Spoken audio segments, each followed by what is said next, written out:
Surviving permadeath means mastering combat, managing resources, and outsmarting enemies.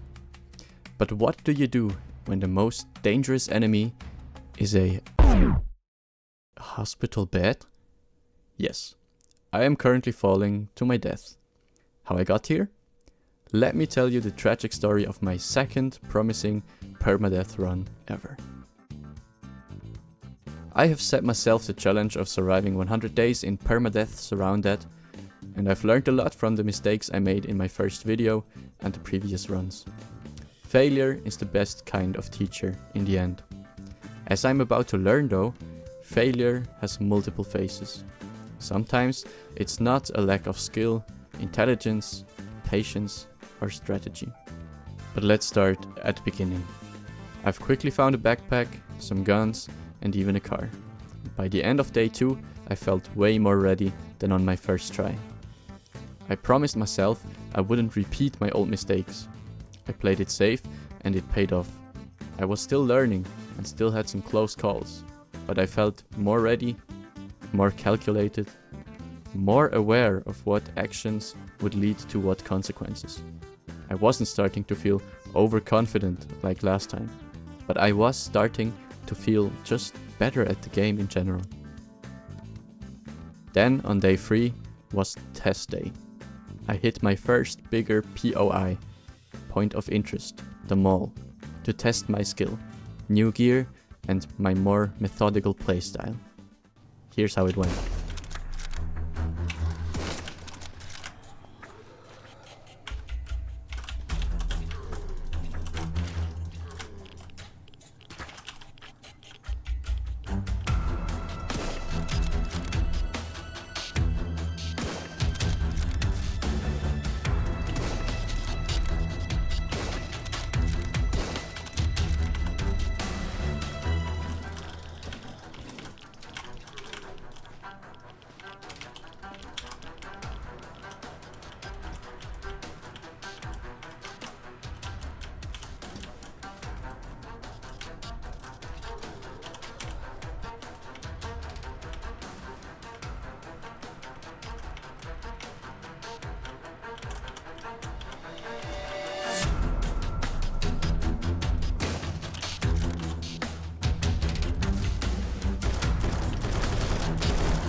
Keeping up the energy, next up was the truck stop, followed by Whitewood, where I faced my very first infestation.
After learning how they work, I managed to destroy and loot them, which gave me my very first legendary gun, the Crusher. So by the end of day 5, I had completely cleared my first city. After selling all my stuff and looting some airdrops, I felt ready for my next big challenge. Ellwood. So, in the morning of day 7, I quickly cleared the mall again, since it was on the way. Finally using silencers, as you all told me to do after my last death. There I found my second legendary, the Katana. I've set up camp on a hill southwest of Ellwood to get an idea over the city. From there, I spotted another hospital. Since I knew from Whitewood that hospitals had a lot of medicine and even the top tier loot crate on the roof, I made it my first target to work my way towards.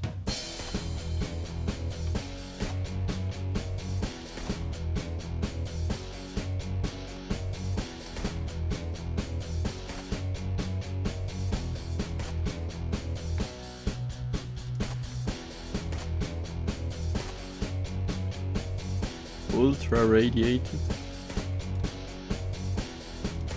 One headshot is more than enough.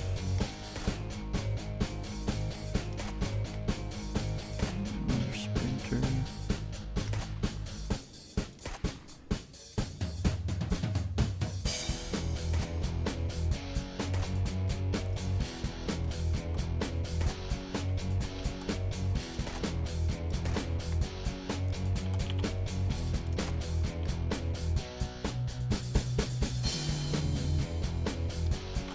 Holy shit.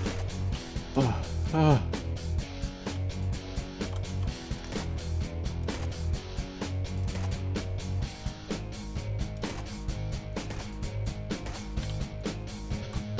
Ah, hello little guy. I don't met him.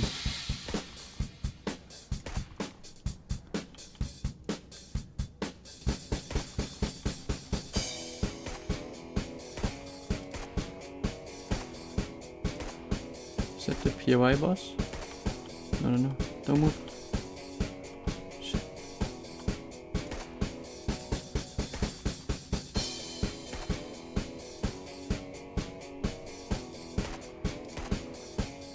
What?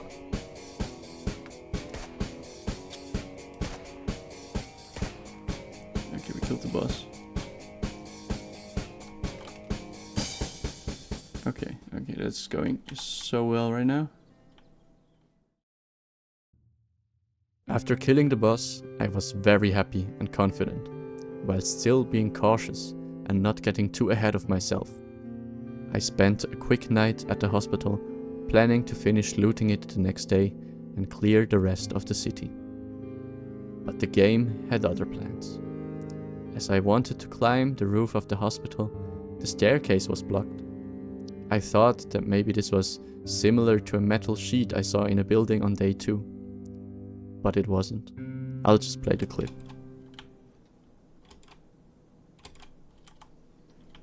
Okay, that's not how it's supposed to work. What? What? What? No!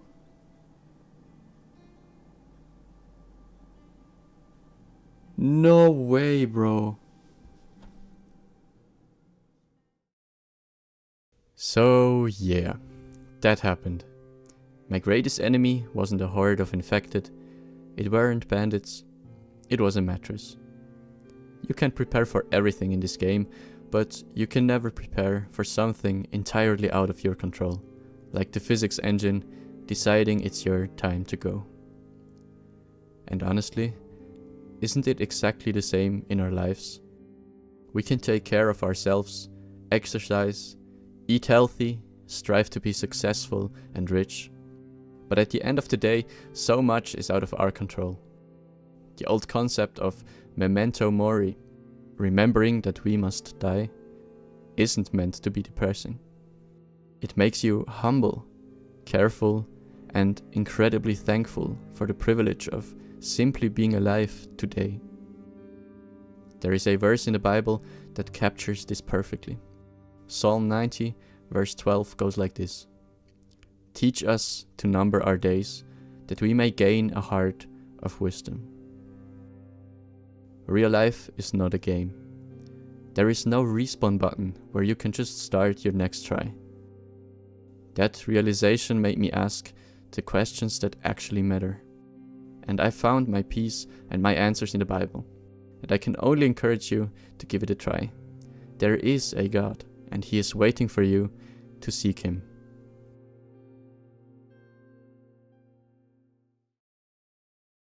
This ridiculous run taught me a lot. Am I giving up on the 100 days? Absolutely not. Attempt number 3 is already in the works, and this time I'm staying far away from hospital furniture. If you want to join the journey, hit that subscribe button, and please let me know in the comments what is the absolutely dumbest way a bug has ever killed you. See you in the next one.